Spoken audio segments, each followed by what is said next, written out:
Hallelujah. मेरे प्रिय, आप सभी को जय मसीह की। मैसूर होप सेंटर की हिंदी सर्विस में आप सभी का स्वागत करते हैं। प्रभु का धन्यवाद देते हैं कि प्रभु ने आज फिर एक बार ये मौका लेके आया हमारे पास कि हम प्रभु के नाम को पुकार सके, उसको स्तुति और प्रशंसा कर सके, उसको महिमा दे सके। हालेलुया। वचन ऐसा कहता है कि यहोवा में, परमेश्वर में सदा आनंदित रहो। फिर से मैं कहता हूं, आनंदित रहो। हालेलुया। आनंदित रहना उसी के लिए संभव है मेरे प्रियो, जिसका दिल, जिसका हृदय परमेश्वर पे लगा हुआ है, जो अपने हृदय में, जो अपने जीवन में धार्मिकता को और परमेश्वर के भय को मानता है, परमेश्वर के वचन पे चलता है, जो यहोवा से प्रेम करता है, जो उससे प्रार्थना करता है। आइए हम लोग प्रार्थना करें। प्यारे पिता परमेश्वर, तेरे हाथ में आज के दिन को सौंपते हैं, तुझे धन्यवाद देते हैं पिता। तेरे हाथ में प्रभु सब कुछ समर्पित करते हैं। प्रभु तुझ हमसे बात कर, जैसे हम प्रभु तेरे वचन से सीखते हैं, सुनते हैं। प्रभु तेरा अनुग्रह, तेरी दया, तेरी दृष्टि हम सब पर हो। और खुदा होने दे कि तेरे अनुग्रह से तेरी आत्मा हमारे जरिए, प्रभु हमारे हृदय से बात करे। प्रभु हमारे जरिए तो और लोगों तक तेरे वचन को पहुंचाना वाला हो सके। प्रभु तेरा वचन हमारे जीवन में हर अंधियारे को दूर करे, हर बंधन को तोड़ दे, और प्रभु तेरा उद्धार, तेरा प्रेम, तेरा आनंद हमारे जीवन में भर जाए। यीशु मसीह के नाम से मांगते हैं इस छोटी सी विनती को, सुन और ग्रहण कर। आमीन। हालेलुया। मेरे प्रियो, जैसे हम लेंट के सीजन में से होके गुजर रहे हैं, जब हम लोग ये उपवास प्रार्थना का दिन चालू है, जब ये 40 दिन की उपवास प्रार्थना चालू है, इस महीने हम लोग मैसूर होप सेंटर में मंथ ऑफ प्रेयर करके ऑब्जर्व कर रहे हैं। एंड हर दिन सुबह और शाम प्रार्थना हो रही है। प्रार्थना क्यों जरूरी है? प्रार्थना का क्या महत्व है? प्रभु यीशु का प्रार्थना के बारे में क्या कहना है? क्या प्रभु यीशु मसीह प्रार्थना करता था? क्या प्रभु यीशु मसीह का जीवन प्रार्थनामय था? क्या उसने हमारे लिए कोई उदाहरण रखा अपने जीवन से कि हम उसको फॉलो कर सके प्रार्थना में जीवन को? क्योंकि आज कई ऐसे लोग हैं जो सिर्फ ये विश्वास करते हैं, नहीं, प्रार्थना तो प्रभु यीशु ने कर लिया, वो हमारे लिए प्रार्थना कर रहा है, वो हमारा मध्यस्थ है, हमको सिर्फ आराधना करना है। प्रभु यीशु मसीह जब इस संसार में था, सबसे ज्यादा उसने क्या किया? देखिए, वचन को देखिए। हालेलुया। वो आज स्वर्ग में हमारे लिए क्या कर रहा है? आपका वचन, परमेश्वर का सत्य कलाम बाइबल आपको बताएगा। आइए हम लोग रीड करें मत्ती उसका 6वां अध्याय, पहले से लेके 15 तक में अगर हम लोग देखेंगे तो बताता है प्रार्थना के बारे में, और परमेश्वर ने प्रभु की जो प्रार्थना हमको सिखाई है उसके बारे में इधर उल्लेख है। 5वां वचन ऐसे कहता है कि जब बेटा तुम प्रार्थना करो तो तुम उन कपटियों के समान ना रहो, जो बड़े स्थान पे सड़े हर सड़क पर किनारों पर खड़े होके या मंडली में खड़े होके लंबी प्रार्थना करना चाहते हैं, ताकि वो इंसानों के जरिए, मनुष्य के जरिए, मानव के जरिए देखे जाएं, वो ऑब्जर्व कि ओहो कितना धर्मी आदमी है, प्रभु इसको बहुत आशीष दे, कितना बड़ा व्यक्ति है, परमेश्वर का दास है, प्रभु बड़ा अच्छा है, इसको तो बहुत आशीष मिले। वो लोगों को उतनी ही आशीष मिलेगी क्योंकि लोग उनकी वाहवाही कर रहे। यही बोलता है वचन। वचन बहुत क्लियरली सिखाता है उनको उनका प्रतिफल मिल चुका, क्योंकि उनकी मनसा सिर्फ लोगों की वाहवाही बटोरने की थी, परमेश्वर की नहीं। 6वां वचन कहता है कि जब तू प्रार्थना करे तो अपने अंदरी कोठरी में जा, दरवाजे को, किवाड़ को पीछे बंद कर, एन तब प्रार्थना कर, और जो तेरा पिता जो अनदेखा है, जो अदृश्य है, तेरा पिता जो छिप कर तू प्रार्थना करता है पिता से, उस कोठरी में, अंदरूनी कोठरी में, पिता वो सुनेगा और उसका प्रतिफल तुझको देगा। मत्ती उसका 6वां अध्याय पहला वचन कहता है कि देखो, तुम ऐसा कोई भी धार्मिक काम, अगर धार्मिकता का कोई भी कार्य करो तो तुम लोगों के सामने दिखने या नोटिस करने के लिए नहीं करो, क्योंकि उनका रिवॉर्ड उनको मिल चुका। दूसरा वचन कहता है, मत्ती उसका 6वां अध्याय दूसरा वचन, कि अगर तुम किसी जरूरतमंद की मदद करो तो तुम अपने सामने तुरही मत फूक लो, खुद लोगों के सामने अपने आप के बारे में बड़ाई मत मार लो,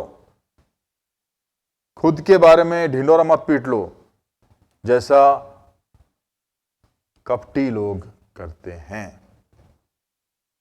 कपटियों का काम ही है कि वो मनुष्य के नजर में आए, या वो लोगों के आंखों में दिखे कि वो लोग कितना भला काम कर रहे हैं, कितने लोगों को मदद कर रहे हैं। वो सब अपने मुंह से ही अपनी तोतारी बजाते हैं, अपने आप से, अपने खुद के मुंह से ही सब अपने आप के बारे में बताते रहते हैं। मैं तो इतना गरीबों के लिए मदद करता हूं, मैं इनके लिए किया हूं, मैंने उनके लिए किया हूं, मैंने सब कुछ निकाल के बोल देते हैं। उसका कोई मतलब नहीं है। परमेश्वर का प्रतिफल उनको नहीं मिलेगा, परमेश्वर की आशीष उनको नहीं मिलेगी। वचन कह रहा है। मत्ती उसका 6वां अध्याय 16वां वचन कहता है कि जब तू उपवास करे तो अपने चेहरे को उतार मत, जैसा कपटी लोग करते हैं, क्योंकि वो अपना वेशभूषा पूरा बदल के अपने आप को ऐसा दिखाते हैं कि अरे वो उपवास कर रहे हैं। लेकिन प्रभु यीशु ने कहा कि जब तू उपवास करे तो अच्छे से नहा धो, बढ़िया कपड़े पहन, तेल लगा सिर में, तैयार होके टकाटक निकल बाहर प्रार्थना करके, बिल्कुल रेडी। ऐसा कोई बोल ही नहीं सके कि तू फास्ट कर रहा है, तू उपवास कर रहा है। किसी को, इंसान को दिखाने के लिए मत कर। हालेलुया। परमेश्वर ये सिखा रहा है कि तुम अगर कोई भी धार्मिकता का काम करो, कोई अच्छा काम करो, कोई भलाई का काम करो, किसी की मदद करो, अपने मुंह से लोगों के सामने वो बोल के मत बताओ। अगर आप कितना भी प्रार्थना कर रहे हो, छुप के अपने घर में जाओ, कोठरी बंद करो, वहां प्रार्थना करो। अगर आप बोल रहे हो कि नहीं, मेरा घर तो बहुत छोटा है, परिवार बड़ा है, मैं कैसे करूंगा प्रार्थना, मेरे को तो कोई एकांत में जगह ही नहीं मिलती घर में, तो बच्चे जब सो जाते हैं उसके बाद प्रार्थना करो। जब बच्चे सो के उठना जब बाकी है, उनका उठने के सवेरे तड़के आप उठो, जल्दी प्रार्थना करो। जिसको दिल में परमेश्वर का भय और प्यार है वो सब कुछ करेगा, और नहीं तो हम सिर्फ बहाने मारते रहेंगे। हम लोग सिर्फ good morning, good afternoon, good evening Christian बन जाएंगे। Many a times the only moment that we pray is to say good morning Lord and good night Lord. प्रभु तू जानता मैं कितना थक गया हूं, मेरा पूरा दिन आज बहुत बुरा था, बहुत थक गया, मैंने बहुत काम किया, बहुत कुछ किया। बहाना मार के सो जाते हैं, प्रभु वेट करते रह जाता। प्रभु ने हमको ऐसे ढोंगी लोग बनने के लिए नहीं बुलाया। मत्ती उसका 23वां अध्याय 5वां वचन कहता है कि उनके सभी काम मानव जाति के नजरों में दिखाई पड़ते हैं। वो ऐसे काम करते हैं कि लोग देखे और लोग उनकी वाहवाही करे। ऐसे ढोंगीपन के प्रार्थना, ऐसे ढोंगीपन का जीवन नहीं जीना है, प्रभु यीशु मसीह बोल रहा है। मरकुस उसका 11वां अध्याय 25वां वचन कहता है कि जब तुम खड़े हो प्रार्थना करने के लिए, अगर तुम्हारे हृदय में कुछ भी है अपने भाई के विरुद्ध, जाके प्रभु से माफी मांगो, जाके अपने भाई से माफी मांगो, वापस पहले मिलाप कर, उसके बाद आके परमेश्वर से प्रार्थना कर। तब तेरा परमेश्वर तेरे पापों को क्षमा करेगा और तेरी प्रार्थनाओं को, विनतियों को सुनेगा। हालेलुया। लूका उसका 18वां अध्याय और 11वां वचन कहता है कि जो फरीसी है वो खड़े होकर अपने आप की बड़ाई करता हुआ कहा कि प्रभु मैं कितना धन्य कहता हूं अपने आप को कि मैं इस व्यक्ति के समान नहीं हूं, मैं तो टैक्स कलेक्टर के समान नहीं हूं। और प्रभु वो कह रहा है कि पिता मैं बहुत अच्छा व्यक्ति हूं, मैं तेरा भय मानता हूं, मैं सब कुछ करता हूं, मैं संडे को चर्च जाता हूं, मैं सब कुछ कर रहा हूं। Praise God. क्या प्रभु यीशु नहीं जानता कि तुम सब कुछ कर रहे हो? किससे कंपेयर कर रहे हो अपने आप को? किससे तुलना कर रहे हो अपने आप की? जब आप ये बताना चाह रहे हो, अपनी सफाई देना चाह रहे हो कि प्रभु मैं कितना धर्मी हूं, प्रभु तो सब कुछ जानता है। हमारे एक्शन से हम कभी उसको इंप्रेस नहीं कर सकते, हमारे कोई भी भले काम से हम उसको कभी इंप्रेस नहीं कर सकते। अगर आपको उसको इंप्रेस करना है तो प्रार्थना करो। अगर आपको उसको इंप्रेस करना है तो अपने अंदरूनी कोठरी में जाके, इनर चेंबर में जाके, जहां कोई आपको देख ना सके, जहां सिर्फ आप और परमेश्वर हो, और जितना ज्यादा आप प्रार्थना करोगे उस स्थान में, उतना ज्यादा आपको परमेश्वर सुनेगा। परमेश्वर की आवाज आपको क्लियरली सुनाई आएगी, परमेश्वर की अगुवाई आपको होगी, परमेश्वर आपसे बात करना चालू करेगा, आपका रिश्ता परमेश्वर के साथ गहरा होता चला जाएगा, आपका जीवन पवित्र और शुद्ध होता चला जाएगा। परमेश्वर क्या चाह रहा है? हमसे एक करीबी रिश्ता। मैं आगे बढ़ना चाहूंगा। मूसा लिखता है निर्गमन उसका 32वां अध्याय 9 से लेकर 14 वचन में, प्रभु परमेश्वर ने मूसा से कहा कि देख बेटा, ये लोग बहुत ही हठीले हृदय वाले हैं, मेरा गुस्सा इन पे, मेरा क्रोध इन पे बहुत भड़क चुका है, मैं इनको भस्म करना चाहता हूं, मैं इनको खत्म करना चाहता हूं, मैं तुझसे एक नया राष्ट्र बनाऊंगा। मूसा को बोल रहा है। मूसा कब, उस समय कितना है? 120 साल का है करीब। क्या परमेश्वर के कुछ भी असंभव है? सब कुछ संभव है परमेश्वर के लिए। लेकिन मेरे प्रियो, मूसा का जवाब क्या था उस समय? व्हाट डू यू थिंक मूसा उससे, परमेश्वर से कर रहा था? मगर परमेश्वर मूसा के साथ मुलाकात कर रहा था, मूसा परमेश्वर से मिलने गया था, और नीचे यहां पे बहुत कुछ उल्टा सीधा हो रहा था, लोग बलवा कर रहे थे। और उस समय जब मूसा को परमेश्वर बात कर रहा है कि मैं इन लोगों को खत्म करना चाहता हूं, मूसा कह रहा है कि प्रभु, क्यों पूरे दूसरे जो राष्ट्र है, देश है, वो ये कहे कि इनका परमेश्वर इनको मारना चाहता था, इसलिए बयाबान में लेके आया, इसलिए उनको खत्म कर दिया। क्यों वो ऐसा कह ना पाए? परमेश्वर का वचन कहता है तब परमेश्वर ने अपने क्रोध को हटा दिया।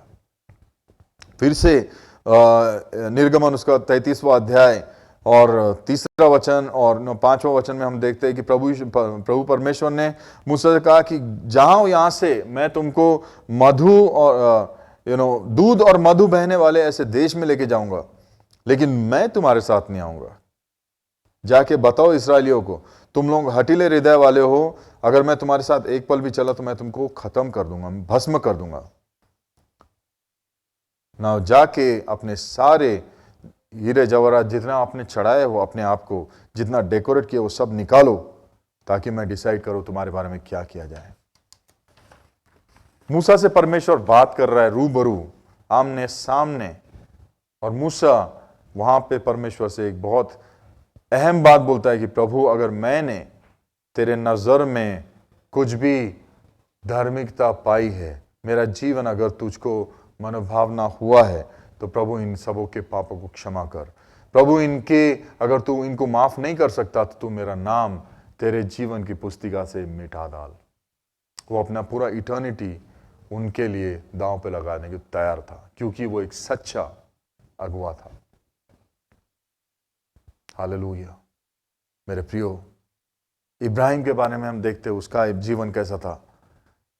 उत्पत्ति उसका 18वां अध्याय में 16 से लेकर 33 तक में लिखा है कि परमेश्वर इब्राहिम को मिलने आया, और जब मिलने आया तो इब्राहिम ने तुरंत से उनको स्वागत करने के लिए, जो 3 लोग आए थे, 3 मनुष्य के रूप में आया था, परमेश्वर और उसके 2 स्वर्गदूत। हालेलुया।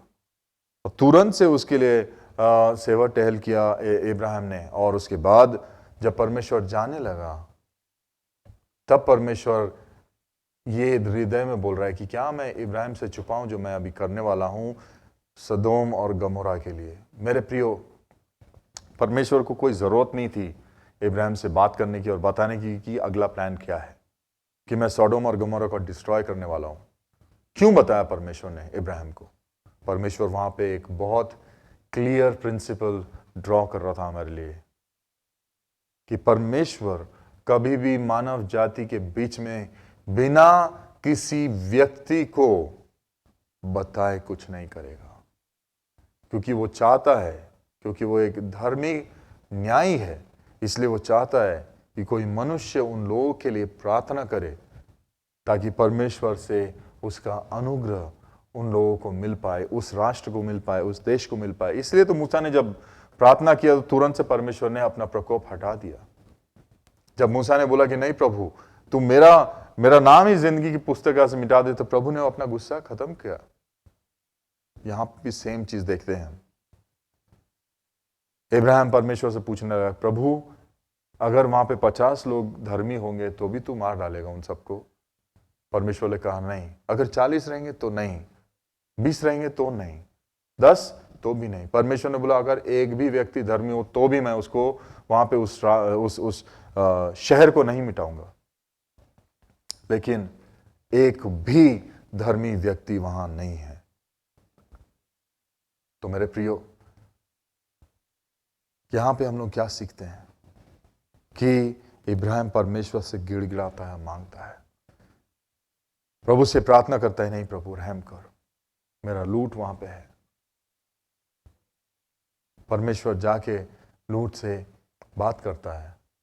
तो जो दोनों स्वर्गदूत जाते, क्योंकि लूट उस समय वहां पे ही था, शहर के बिल्कुल बाहर मेन गेट पे ही बैठा हुआ था। इसलिए उनने उन दोनों स्वर्गदूतों को अपने घर में लिया, उनको सेवा टहल किया उनकी। और रात में जब सारे पूरे पुरुष लोग आए उनसे गलत व्यवहार करने के लिए, तब स्वर्गदूतों ने उन दोनों को, उन सारे लोगों को, उन शहर के पूरे जो पुरुष लोग थे उन सबको अंधे बना दिया। एंड उसके बाद लूट को बोला कि तू जा और तेरे जितने परिवारजन है यहां से सबको लेके इस शहर से बाहर चला जा, बिकॉज परमेश्वर इस पे आग बरसाने पे है। हालेलुया। मेरे प्रियो, परमेश्वर का प्रकोप बरसने के पहले परमेश्वर ने हमेशा इंसान को एक मौका दिया कि माफी मांगे। प्रभु यीशु मसीह सलीब पे चढ़ाए जाने से पहले प्रभु से प्रार्थना कर रहा है गतसेमनी में, और वो अपने चेलों को बोलता है मेरे साथ प्रार्थना करो। और देखता है वो थोड़ा आगे जाके प्रार्थना करता है, जब वापस आके देखता है तो उसके चेले सो गए। फिर से आके बोलता है कि नहीं उठो, प्रार्थना करो, क्योंकि तुम ऐसा ना हो कि परीक्षा में पढ़ो। आके प्रार्थना करता है और वापस आके देखता है तो सो गए। तीसरे बार फिर जाता है उठा के, तीनों बार सोए थे। अब उठा के बोलता है कि अब क्या, अब मानव परमेश्वर का मानव का पुत्र, मनुष्य का पुत्र पकड़वाए जाने पे है, चलो चले। हालेलुया। मेरे प्रियो, प्रभु यीशु मसीह आखिरी दम तक प्रार्थना कर रहा था। इवन सलीब पे वो प्रार्थना कर रहा था। सलीब पे भी वो लोगों के लिए रहम कर रहा था, रहम मांग रहा था कि पिता इनके पाप को क्षमा करिए, नहीं जानते ये क्या करते हैं। जो उसको थप्पड़ लगा रहे थे, जो उसकी हंसी उड़ा रहे थे, जो उसका मजाक बना रहे थे, जो उसको भाला भोंक रहे थे, जो लोग उसको बहुत बुरा व्यवहार कर रहे थे, उनके लिए प्रार्थना कर रहा है। जो उसका मजाक उड़ा रहे हैं उनके लिए प्रार्थना कर रहा है। और वो स्वर्ग उठाने के बाद, जब स्वर्ग में उठा लिया गया, उसके बाद भी प्रभु यीशु मसीह आज हमारे लिए मध्यस्थी की प्रार्थना कर रहा है, हम सबके लिए प्रार्थना कर रहा है। ये प्रार्थना इतनी अहम है मेरे प्रियो। अगर प्रभु यीशु मसीह को जरूरत थी प्रार्थना की, तो क्या हमको जरूरत नहीं है? क्या हमने प्रार्थना नहीं करना चाहिए? आइए अपनी आंखें परमेश्वर की ओर लगाए और प्रार्थना करें। प्यारे पिता परमेश्वर, तुझे धन्यवाद देते हैं प्रभु आज के इस वचन के लिए, प्रभु आज के इस दिन के लिए, प्रभु आज के इस समय के लिए, जो सत्य तुमने हमारे बीच में लेके आया प्रभु, इसलिए धन्यवाद देते हैं। पिता परमेश्वर, तुझसे मांगते हैं कि हमको प्रार्थना करने वाला ऐसा हृदय दे, ऐसा मन दे जो प्रभु तुझको पुकार पाए, जो तेरे पीछे चल पाए, जो तुझको प्रेम करने पाए, जो तेरा भय मानकर तेरे साथ रहने पाए। पिता, तेरा अनुग्रह, तेरी दया हम सबों पर बरकरार बनते चली जाए। धन्यवाद देते हैं पिता, तेरे इस वचन को आशीषित कर प्रभु। जो लोग आज वेट कर रहे हैं उद्धार के जीवन का, उनको उद्धार दिला दे प्रभु। अगर कोई भी ऐसे हताश अवस्था में है, जो अपने जीवन से हार चुका है, प्रभु यीशु मसीह तू ही, केवल तू ही एक मार्ग, सत्य और जीवन उनके लिए है प्रभु। ये सत्य आज उन पे उजागर हो जाए, उनका उद्धार हो जाए। मेरे प्रियो, सिर्फ प्रभु यीशु मसीह से पुकारो और कहो कि प्रभु मुझे आज तेरी जरूरत है, यहोवा मुझे आज तेरी जरूरत है। उससे बातें करो। हाँ मेरे प्रियो, प्रार्थना करो प्रभु से। प्यारे पिता, आज प्रभु जैसे तेरे बच्चे तुझसे मांगते हैं प्रभु, सबके जीवन में चंगाई, उद्धार और प्रभु आनंद हर एक परिवार में, हर एक जीवन में आ जाए। प्रभु यीशु मसीह के नाम से मांगते हैं इस छोटी विनती को, सुन और ग्रहण कर। आमीन। अब हमारे परमेश्वर पिता का प्रेम, प्रभु यीशु मसीह का अनुग्रह और पवित्र आत्मा की संगति हमारे साथ सदा और सर्वदा होती रहे। आमीन। आप सबों को जय मसीह की बहुत बहुत धन्यवाद।